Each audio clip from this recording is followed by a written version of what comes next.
my dear youngsters. कैसे हैं आप सब?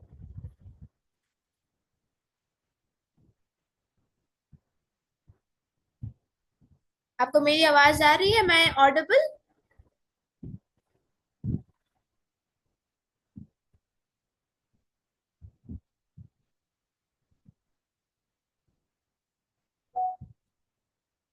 ओके, अल्हम्दुलिल्लाह अल्हम्दुलिल्लाह, ठीक है.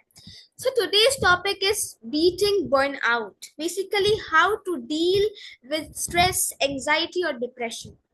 हम सब इस चीज से गुजरते हैं. हम सब अपनी लाइफ के किसी ना किसी मोड पे स्ट्रेस से गुजरते हैं, एंजाइटी से गुजरते हैं, राइट, या फिर डिप्रेशन से गुजरते हैं. तो हम ये देखेंगे कि हमें उससे कैसे कोप अप करना है, ठीक है, कैसे हमें अपने स्ट्रेस को जो है वो मैनेज करना है, ठीक है. ओके, अब आपको याद होगा हमने एक सेशन लिया था कंट्रोल ओवर इमोशंस पे, ठीक है, जज्बात पे. अब देखिए, जज्बात की अगर बात की जाए ना, तो उसमें तीन तरह के लोग होते हैं. एक वो होते हैं जिनमें जज्बात जो है ना बिल्कुल मॉडरेट होते हैं, मुतवाजन होते हैं, ना ज्यादा होते हैं ना कम होते हैं. और कुछ लोग ऐसे होते हैं जिनके अंदर जज्बात होते हैं ना, वो एक्सट्रीम होते हैं, वो बहुत एक्सट्रीम इमोशनल होते हैं, ठीक है. और कुछ इंसान ऐसे होते हैं जिनका जज्बात ही नहीं होते, जो बिल्कुल इमोशन लेस होते हैं, ना के बराबर. उनका जो दर्द है ना बिल्कुल सख्त होता है. कुछ लोग ऐसे भी होते हैं, ठीक है. अगर हम तीन टाइप्स में से सबसे बेस्ट टाइप देखें, तो उन लोगों का होता है जिनके जो जज्बात होते हैं ना वो मीडियम होते हैं, मुतवाजन होते हैं, बैलेंस्ड होते हैं, ठीक है, ना ज्यादा ना कम, ठीक है. और देखिए, जज्बात हमारे अगर ज्यादा हो जाए तो हम जो है स्ट्रेस, डिप्रेशन, एंजाइटी का शिकार हो सकते हैं, ठीक है. और जब हमारे जज्बात बिल्कुल ना के बराबर हो जाएं तो क्या होगा, हमें किसी और के जज्बात से, किसी और के इमोशन से फर्क ही नहीं पड़ेगा, ठीक है. तो इसलिए वो सबसे बेहतरीन टाइप का इंसान होगा जिसके अंदर जज्बात बैलेंस्ड हो, ना ज्यादा ना कम, उसको अपने जज्बात पे कंट्रोल हो, राइट. हाँ, लेकिन हम यहाँ पर किन की बात करेंगे? जज्बाती इंसानों की, ठीक है. जब आप हर चीज को इमोशनल तौर पे देखना शुरू कर देते हैं, तब आपकी जिंदगी में बहुत से मसाइल पैदा होते हैं, ठीक है. वो कैसे होते हैं वो हम ये पढ़ेंगे, ठीक है. देखिए, जब से दुनिया ने तरक्की करना स्टार्ट करी है, जब से रिवॉल्यूशंस आना शुरू हुए हैं, तब से क्या हुआ, ये तीनों बीमारियां यानी कि स्ट्रेस, एंजाइटी और डिप्रेशन अपने पीक पर है. इतनी ज्यादा ये लोगों में बढ़ गई है ना. क्यों? क्योंकि जैसे जैसे हम मटेरियलिज्म में आगे बढ़ते जा रहे हैं, वैसे वैसे हमारे अंदर क्या हो रहा है, बेचैनी हो रही है, हसरत हो रही है, औरों को देख के हमें जेलसी फील होती है, फिर हम खुद ब खुद जो है वो अपने आप को इंफीरियर फील करते हैं, राइट. तो हर दूसरा शख्स इस बीमारी का शिकार है, ठीक है. या अगर हम यूं कहें कि दुनिया में 90% लोग इन तीन में से एक बीमारी का शिकार जरूर है, तो बिल्कुल भी गलत नहीं होगा. लेकिन ऐसा क्यों है? और वो जो 10% लोग हैं ना जो इस बीमारी का शिकार नहीं है, वो इससे कैसे बचे हुए हैं और वो कौन लोग होते हैं, ठीक है. सबसे पहले हम जानते हैं कि स्ट्रेस क्या होता है. एनी वन कोई मुझे बताएगा? देखिए, आप ना बिल्कुल इसको अपना डिस्कशन रूम समझिए, ठीक है. मुझे बताइए स्ट्रेस क्या होता है. What is stress? हम सब इस चीज से गुजरते हैं ना। इट्स योर डिस्कशन रूम, ठीक है। यहाँ पर आप जो है ना बिल्कुल ऐसा समझिए कि आपके थॉट्स क्या है और मेरे थॉट्स, हम डिस्कस करने आए हैं यहाँ पर, ठीक है। इससे आपका कॉन्फिडेंस भी डेवलप होगा। आगे चलकर जब हम करेंगे अपना कम्युनिकेशन वाली वर्कशॉप, तो उसमें क्या होगा, हम उसमें ये तो सीखेंगे कैसे हमें बात करनी है। सो आपको अपना कॉन्फिडेंस लेवल एनहांस करना पड़ेगा। तो बताइए जल्दी से, मुझे स्ट्रेस क्या होता है, what do you mean by stress. हम सब गुजरते हैं हर रोज, हर चीज का भी स्ट्रेस होता है, कभी काम कंप्लीट नहीं होने का। हम्म। यस। लाइबा ने लिखा when our mind on a state of peace when something bothers us mentally, yes good. Zaina ने लिखा है stress is what you feel when you are overwhelmed under pressure, yes. It is true. Both definitions are correct. Feeling pressurized, yes, good, great, mashallah. Speak up. और लोग बोलिए। Aisha, Zaina, and Laiba has answered. Manal, Nabiha, and Fatima. What about you?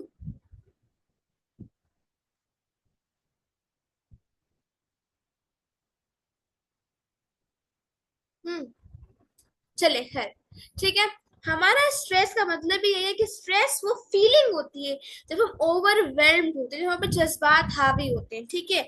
और फिर क्या होता है, हम mental और इमोशनल प्रेशर से कोप अप नहीं कर पाते। वो जो स्ट्रेस होता है ना, वो हमारी सबसे बड़ी प्रॉब्लम बन जाता है। हम उससे कोप अप नहीं कर पाते, राइट। तो देखिए, अगर हम देखें तो स्ट्रेस कहते हैं मगलूब होने को, या फिर जहनी या जज्बाती दबाव से निपटने के काबिल ना होने को, ठीक है। ठीक है, यानी स्ट्रेस वो जज्बा जिसमें इंसान ना अपने आप को मगलूब, मगलूब को मतलब ये होता है, आप समझे कि खुद को रहम के काबिल समझने वाला, कि भाई मतलब मैं जो हूँ बहुत ज्यादा रहम के काबिल हूँ, वर्नरेबल। ठीक है। जो वर्नरेबल इंसान होता है वो होता है बेसिकली, वो कंडीशन होती है उसकी कि वो समझता है कि I am like just overwhelmed और मेरे पास कुछ नहीं है, मैं हार चुका हूँ, I want to give up. तो सिर्फ स्ट्रेस आपसे कहलवाता है, ठीक है। नेगेटिविटी आ जाना, यस, ठीक है। तो ये क्या होता है, ये आपके मेंटली और इमोशनली बीमारी की इब्तिदा होती है। स्ट्रेस पहली सीढ़ी है। Stress is the first step towards depression, याद रखिएगा, ठीक है। ये आपको मजीद बहुत सारी मेंटल इलनेसेस और बहुत सारे डिप्रेशन और पैनिक अटैक्स की तरफ ले जाता है, ठीक है। और ये क्या करता है, ये आपको बेसिकली आपके दिमाग को सिग्नल देता है कि मैं जो हूँ कुछ मैं फेल हो चुका हूँ, मुझे कुछ करना नहीं आता, I am good at nothing, ठीक है, नाकाम हो चुका हूँ, मेरे अंदर कोई भी जो है मेंटली और इमोशनली किसी भी चीज से कोप अप करने की सलाहियत नहीं है, और मैं अपने आप को सरेंडर कर रहा हूँ। ये स्ट्रेस आपसे करवाता है। स्ट्रेस आपको हिम्मत हारना सिखाता है, ठीक है। लेकिन जरूरी नहीं है कि स्ट्रेस जो है वो सिर्फ नेगेटिव हो, स्ट्रेस पॉजिटिव भी होता है, ठीक है। आप कैसे बात पढ़ते हैं, देखिए, स्ट्रेस तीन तरह के होते हैं, remember. Acute stress, episodic acute stress, और तीसरा होता है क्रोनिक स्ट्रेस। अक्यूट स्ट्रेस बहुत ज्यादा पॉजिटिव स्ट्रेस होता है, ये आपको नुकसान नहीं देता। कैसे पढ़ते हैं, होता क्या है ये, ठीक है। देखिए, सबसे पहला होता है हमारा एक्यूट स्ट्रेस। ये एक पॉजिटिव स्ट्रेस है, जैसे किसी काम की डेडलाइन, और उस डेडलाइन को पूरा करने की टेंशन आपसे वो काम मुकम्मल करवा लेती है, ठीक है। बहुत से इंसानों का ये मिजाज होता है, उनकी फितरत होती है कि वो अपना काम वक्त पर पूरा नहीं कर सकते, उन्हें किसी सख्त डेडलाइन की जो है वो नीड होती है, और ये स्ट्रेस उनसे काम वक्त पर करवा लेता है। ये एक पॉजिटिव स्ट्रेस है जो आपको कुछ करने की तरफ जो है वो मोटिवेट करता है, ठीक है। अपना कोई हदफ पाने का स्ट्रेस या फिर ग्रेड्स अच्छे लाने का स्ट्रेस, और इस स्ट्रेस की वजह से आप क्या करते हैं, मेहनत करते हैं, ठीक है। सैलरी के कट जाने का स्ट्रेस आपसे पूरा महीना काम करवाता है। तो ये वो तमाम स्ट्रेस जो इंसान क्या करता है अपनी जिंदगी में कामयाब होने के लिए करता है, ठीक है, खुद को पुशअप करने के लिए करता है, उसी से इंसान आगे बढ़ता है और अपने गोल्स को अचीव करने के लिए मेहनत करता है, ठीक है, और फिर वो एक कामयाब इंसान बन जाता है। तो मुस्तकिल मेहनत और लगन और ये सब क्या होता है, आपसे एक्यूट स्ट्रेस जो है ना वो आपको कामयाबी की तरफ ले जाता है, ठीक है। मगर याद रहे कि स्ट्रेस नुकसानदेह नहीं होता, ये स्ट्रेस नुकसानदेह नहीं होता, ठीक है ना। लेकिन इसके बाद जो हमारा स्ट्रेस आता है वो होता है एपिसोडिक अक्यूट स्ट्रेस, जो बहुत ज्यादा नुकसानदेह होता है। कैसे, देखिए, जब हम एक काम के पीछे, सिर्फ एक हमारा गोल है, हम उसके पीछे भागे जा रहे हैं, हमें समझ ही नहीं आ रहा कि हमें और भी जिंदगी में कोई काम करना है। हम अपने माइंड को जो है फ्रेशमेंट नहीं दे रहे, हम बस कॉन्स्टेंटली एक गोल के पीछे भागे जा रहे हैं। डेडलाइंस कंप्लीट करना है, अपना प्रोजेक्ट कंप्लीट करना है, सब काम कंप्लीट करने हैं, ठीक है। तो जब ये स्ट्रेस आपको अज़ियत देने लगे, आपको परेशान करने लगे, आप इससे ओवरवेल्म्ड हो जाए, काम करने के बजाय आपका जहन जो है ना, आपका माइंड क्या हो जाए, आपका माइंड एकदम से आप ये समझे जैसे थक थक थक जाने लगे, या फिर आपको फ्रस्ट्रेशन होने लगे, तब ये स्ट्रेस एपिसोडिक अक्यूट स्ट्रेस बन जाता है, ठीक है। और इसमें क्या क्या होता है, हम ओवरवेल्म्ड महसूस करते हैं, हमारे अंदर कंसंट्रेशन और फोकस लेवल कम हो जाता है, ठीक है। आहिस्ता आहिस्ता हम जो है वो अपने आप को थका थका महसूस करने लगते हैं, ठीक है। हमें सर दर्द, जो आजकल हम देखें तो लाइक बहुत से लोगों को प्रॉब्लम होती है सर दर्द की, हेडेक की इतनी प्रॉब्लम क्यों है, इसी स्ट्रेस की वजह से। जब आप स्ट्रेस लेते हैं, टेंशन लेते हैं, ठीक है।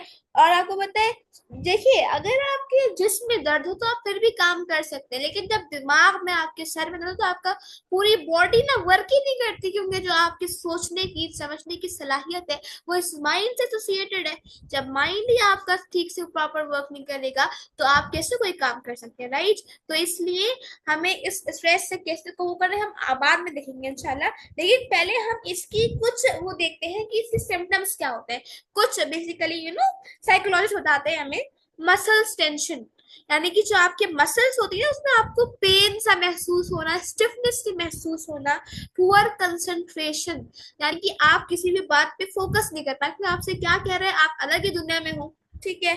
ओवरवेल्म्ड, फीलिंग ओवरवेल्म्ड, ठीक है। आपको गुस्सा आना बहुत जल्दी, अनकंट्रोल्ड एंगर, अपने गुस्से को कंट्रोल नहीं कर पाना, आपको इरिटेशन होना, फ्रस्ट्रेशन होना, ठीक है। माइग्रेन्स और हाई ब्लड प्रेशर यानी कि हाइपरटेंशन, ठीक है। तो आप देख सकते हैं कि अभी हम क्या, कहाँ पर है, हम इस स्ट्रेस के पहले स्टेज पे, यानी स्ट्रेस क्या है, फर्स्ट स्टेज है डिप्रेशन की, ठीक है। और उसका सेकंड पार्ट पे ही है हम, उससे इतनी ज्यादा बीमारियां हो रही हैं, राइट। एंजाइटी और डिप्रेशन की तरफ हम गए भी नहीं है, तो सोचें कि आगे चल के क्या होगा। तो इसलिए हम देखेंगे आगे कैसे हमें इसको कोप अप करना है इससे, ठीक है। अब तीसरा आते हैं बस लेवल, क्रोनिक स्ट्रेस, ठीक है। अब क्रोनिक स्ट्रेस क्या होता है, इसको देखते हैं। देखिए, जैसे जैसे हमारा जो एपिसोडिक स्ट्रेस होता है ना, वो बढ़ता जाता है तो वो क्रोनिक में तब्दील हो जाता है। जब आप मुसलसल एक लंबे अरसे टेंशन का शिकार होते हैं, अंदर से नाखुश होते हैं, और बहुत अरसे से आपने किसी खुशी को महसूस करना और अपनी जात से निकलकर बाहर के लोगों से घुलना मिलना छोड़ दिया होता है ना, आप सेल्फ सेंटर्ड हो जाते हैं और आप फिक्र और गम में अपनी जात को उलझाए रखते हैं, तो फिर आप स्ट्रेस की सबसे ऊपर वाले लेवल पर पहुंच जाते हैं। दिमाग जब बहुत अरसे से एक ही चीज में उलझते उलझते बॉडी को पॉजिटिव रिस्पॉन्स देना बंद कर दे, ठीक है, तब क्या होता है, तब हमारा ये स्ट्रेस जो होता है, एपिसोडिक अक्यूट स्ट्रेस, ये क्रोनिक स्ट्रेस में बदल जाता है। और साइकोलॉजिस्ट के अकॉर्डिंग इनकी जो बेसिकली इनके सिम्टम्स है वो जैसे वेट गेन होना, ठीक है, इंसोम्निया, रात को नींद नहीं आना स्ट्रेस की वजह से, पैनिक अटैक्स होना, ठीक है, या फिर फीलिंग हेल्पलेसनेस, ठीक है। क्रोनिक हेडेक, देखिए क्रोनिक हेडेक नॉर्मल हेडेक से बहुत ज्यादा डिफर करता है। क्रोनिक हेडेक का मतलब होता है किसी इंसान को जो है वो कम से कम 15 दिन या 15 दिन से ज्यादा मुस्तकिल कॉन्टिन्यूअस सर दर्द रहना, ठीक है, या फिर एटलीस्ट महीने में 3 महीने में एक बार 15 दिन से ज्यादा सर दर्द रहना, ये होता है आपका क्रोनिक हेडेक, ठीक है। और इमोशनल फटीग, तो ये सब सिम्टम्स है किसके, क्रोनिक स्ट्रेस के, ठीक है। ये सब बीमारियां आपको बहुत ज्यादा स्ट्रेस लेने की वजह से पैदा होना शुरू हो जाती है। हर वक्त सर दर्द, जिस्म दर्द, ठीक है। क्या आप, अगर आपको ये सब होगा तो आपका जो कैरेक्टर है वो डिस्ट्रॉय नहीं होगा, आपकी पर्सनालिटी डिस्ट्रॉय होगी ना, राइट। देखिए अभी तो हम सिर्फ स्ट्रेस को पढ़ाए, अब हम आते हैं एंजाइटी और डिप्रेशन की तरफ। क्योंकि अब स्ट्रेस बढ़ते बढ़ते एंजाइटी और डिप्रेशन तक पहुंच चुका है। ठीक है, अब जिस शख्स का स्ट्रेस कम नहीं होता है ना, उसे अक्सर और बेशतर एंजाइटी अटैक्स होते हैं। पहले स्ट्रेस आपके जहन पर असरअंदाज होता है। ठीक है, फिर क्या होता है, ये आपके जिस्म पर, आपकी बॉडी पर जो है वो इफेक्ट डालना शुरू कर देता है। एंजाइटी की अलामत ये है कि आपके दिल की जो धड़कन है ना, आपकी हार्ट बीट्स वो तेज हो जाती है। ठीक है, आपको ठंडे पसीने आते हैं और आपको एंजाइटी अटैक शुरू हो जाते हैं। सो पैनिक अटैक थोड़ा डिफरेंट होता है। ठीक है, थोड़े नीचे लेवल का, मगर ये भी आपके जिस्म को बहुत ज्यादा नुकसान पहुंचाता है। देखिए, आपके दिमाग को एंजाइटी अटैक्स और पैनिक अटैक्स में बहुत ज्यादा नुकसान पहुंचाते हैं। एंजाइटी अटैक आपको किसी भी ऐसे हालात में हो सकता है जो आपको अपने बस से बाहर लग रहा है, यानी आप जब कि आपको जब आपके मुताबिक जिंदगी नहीं चल रही हो, उन हाल जो आप जिस काम को कर नहीं पा रहे हैं। ठीक है, या फिर आप किसी छोटे से मामले की भी टेंशन ले लेते हैं और नेगेटिव सोचना शुरू कर देते हैं। ये तमाम चीजें आपके जहन को, आपके माइंड को क्या करती हैं, पैरालाइज कर देती हैं। आप किसी सोचे समझने के काबिल नहीं रहते। राइट, जहन के बाद जिस्म को खराब करती है और फिर इम्यून सिस्टम को, ये डिसऑर्डर्स जिसका नुकसान आपकी इम्यून सिस्टम, डाइजेस्टिव सिस्टम और मेदे को पहुंचाते हैं, इसका हमें अंदाजा भी नहीं।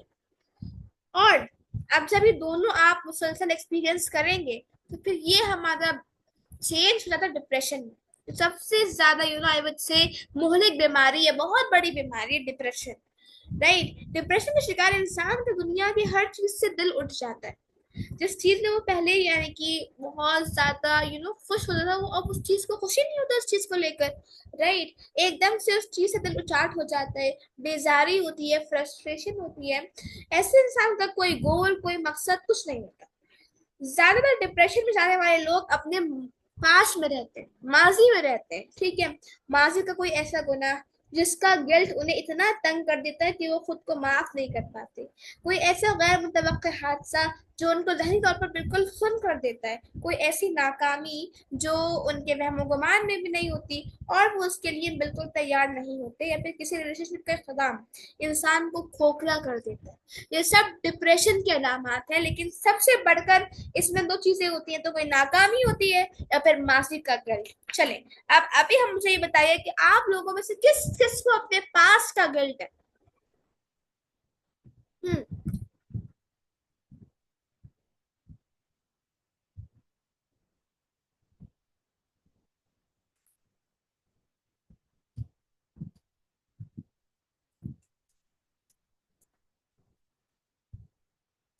बताइए आप लोगों में से किस किस को गिल्ट है। हम सबको कोई ना कोई पास्ट का गिल्ट होता है, लेकिन अब हम सीखेंगे ना कि हमें इस पास्ट के गिल्ट से निकलना कैसे है। ठीक है।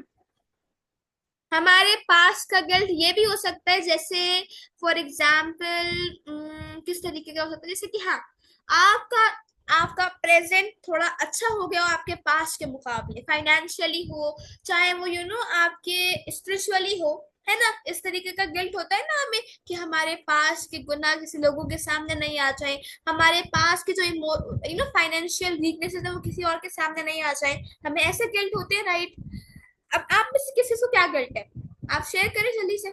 It's your discussion room. हम्म,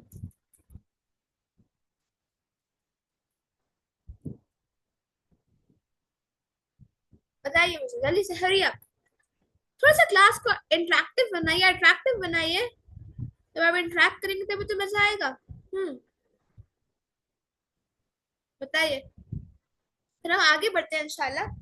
क्योंकि मैं आपको एक स्टोरी बताऊंगी कि एक इंसान कैसे अपने माजी के गिल्ट से निकलना चाहिए। हम्म,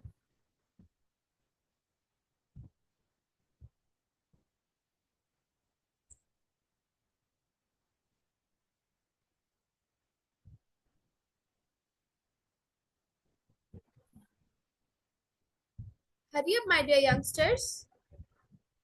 अगर आप बोलेंगे तो मजा कैसे आएगा क्लास में। हम्म, तो गिविंग यू 2 मिनट्स, आप सोचें कि आपको कौन कौन से गिल्ट है। किसी फ्रेंड की छोड़ जाने का, किसी से तेज आवाज में बात करने का, बहुत सारे गिल्ट होते हैं हमारे पास। हम सब ह्यूमंस हैं और गिल्ट्स हमारे अंदर ही होते हैं, लेकिन उनसे कोप अप कैसे करना है वो हमें सीखना है ना इस क्लास में। तो उसके लिए पहले आपको खुद को रिकॉल करना पड़ेगा कि कौन से गम जो है वो आपकी जिंदगी में है जो आपको परेशान कर रहे हैं, कौन से गिल्ट। राइट। जी नबी, आप बताइए आपके पास क्या गिल्ट है।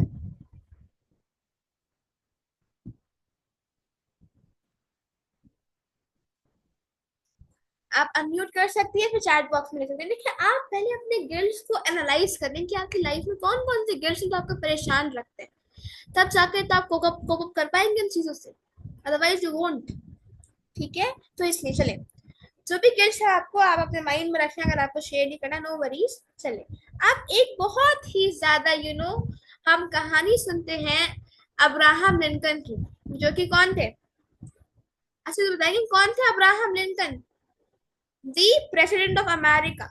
राइट। तो जो उनके वालिद थे, ये उनके जो फादर थे वो बेसिकली वो मोची थे, कॉबलर थे, और वो फार्मर थे। तो एक्चुअली जब वो 1861 में अमेरिका के प्रेसिडेंट बने, तो उस वक्त क्या था, जो अमेरिकन सीनेट था, वहां पर बहुत हाई क्लास पीपल होते थे। अमेरिका की जो असेंबली थी उसमें बहुत ज्यादा हाई क्लास पीपल होते थे। ठीक है।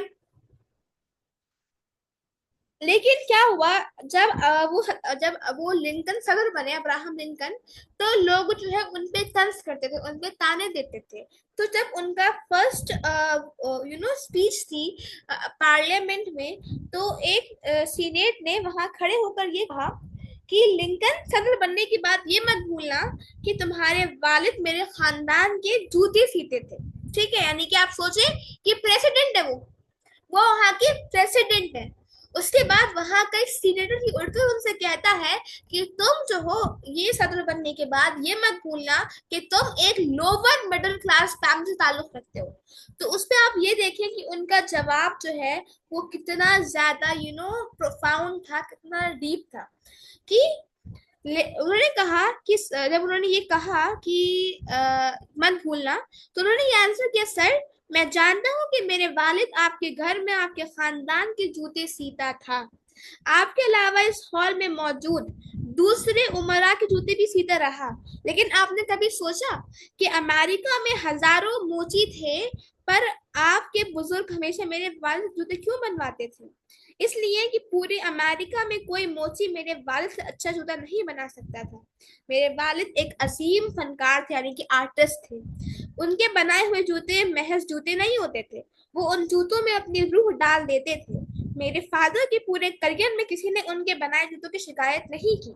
आपको आज भी अगर मेरे वालिद के बनाए हुए जूते तंग करें तो मैं हाजिर हूँ। मैं भी जूते बना सकता हूँ, जानता हूँ जूते बनाना, मैं हाजिर हूँ अगर आप कहें तो उसके और जो है उन्होंने ये भी कहा कि वो एक अजीम फनकार, एक जीनियस और एक अजीम कारीगर थे, और मुझे उस अजीम मोची के बेटे होने पर फख्र है। तो देखिए, आप एक चीज सीखे, उन्हें माजी का गिल्ट क्यों नहीं था, और उनके माजी में जो उनकी फाइनेंशियल कंडीशन रही उन्हें उसका गिल्ट क्यों नहीं था? क्योंकि उन्हें ये यकीन था कि देखिए, इंसान पे अप्स एंड डाउन्स लाइफ में आते रहते हैं। हम कभी इमोशनली वीक हो जाते हैं तो कभी इमोशनली स्ट्रांग हो जाते हैं। हम कभी फाइनेंशियली वीक हो जाते हैं तो कभी स्ट्रांग हो जाते हैं। ये ups and downs are a part of life. अगर हम इससे स्ट्रेस में आ जाए, अगर हम ये देखेंगे हमारे पहले ग्रेड्स अच्छे आते थे, अब लेवल के हिसाब से ग्रेड्स कम हो गए, there is nothing to worry about, it's life, it's a learning process, it goes on through ups and downs, right? इसलिए तो हमें घबराने की जरूरत नहीं है। We are strong, we are मुस्लिमास, और मुस्लिमास को कोई भी चीज नहीं हरा सकती जब तक कि वो खुद हार नहीं मान ले। ओके। चले, अब आते हैं हम कि हम इससे कोप अप कैसे करें। ठीक है। सबसे पहले तो हम अगर गौर करें तो हमें स्ट्रेस क्यों होता है, किस चीज का होता है?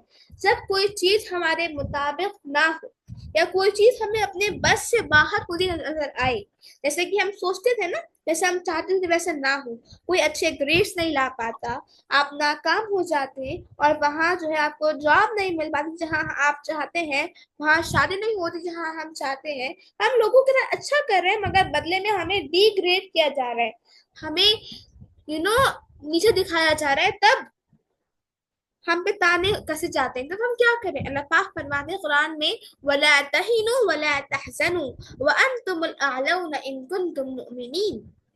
और बेदिल ना हो और ना किसी किस्म का गम करना, अगर तुम सच्चे ईमान वाले हो, सच्चे मोमिन हो, तो तुम ही गालिब रहोगे। यानी अल्लाह पाक ने आपको बता दिया कि अगर आपको लोगों की बातें तकलीफ देती हैं, अगर आप लोगों की बात से डर जाते हैं या फिर आप इंफीरियर फील करते हैं, तो अल्लाह पाक ने क्या कहा? तो परेशान नहीं हो। अगर तुम वाकई सच्चे मोमिन हो, अगर तुम वाकई अल्लाह ताला के अहकामात पे अमल करने वाले हो, तो ना तुम पर कोई गम होगा और ना ही तुम पर कोई भी खौफ होगा। ठीक है, ट्रू बिलीवर है। लेकिन हमने यहाँ पर कंडीशन क्या है? To be a true believer, अल्लाह पे यकीन करना, उसके अहकामात को फॉलो करना। हमें लोगों से इज्जत चाहिए होती है ना, हम चाहते हैं कि लोग हमारी इज्जत करें, रेस्पेक्ट करें, और वो हमें नहीं मिले तो हम क्या करते हैं? हम स्ट्रेस आउट हो जाते हैं, हम डिप्रेशन का शिकार हो जाते हैं। अल्लाह पाक क्या फरमा रहे हैं? और तुम उनकी बातों का गम ना करो, बेशक तमाम इज्जतों का मालिक अल्लाह है। इन्नल इज्जत लिल्लाहि जमीआ, और वही सुनने वाला जानने वाला है। इसी तरह अगर हम उस शख्स से मुखातिब है ताला जो कि खुद को अकेला समझता है, ठीक है, हेल्पलेस अपने आप को समझता है, तो अल्लाह पाक क्या कह रहे हैं? ला तहजन इन्नल्लाह मअना फअंज़लल्लाहु सकीनतहु अलैहि व अय्यदहु बिजुनूदिन लम तरूहा। गम ना करो, अल्लाह हमारे साथ है, और नासिल की अल्लाह ने उन पर तस्कीन, उन पर सुकून और ऐसे लश्करों से मदद दी जो तुमको यानी इंसानों को नजर नहीं आते। अच्छा लेसन, हमारा ये मीटिंग जो है वो एंड होने वाली है 7 मिनट्स में, आप इसको रिज्वाइन कर लीजिए इंशाल्लाह। ओके, वो एंड कर रही हूँ, आप लोग इसको दोबारा से ज्वाइन कर लीजिए।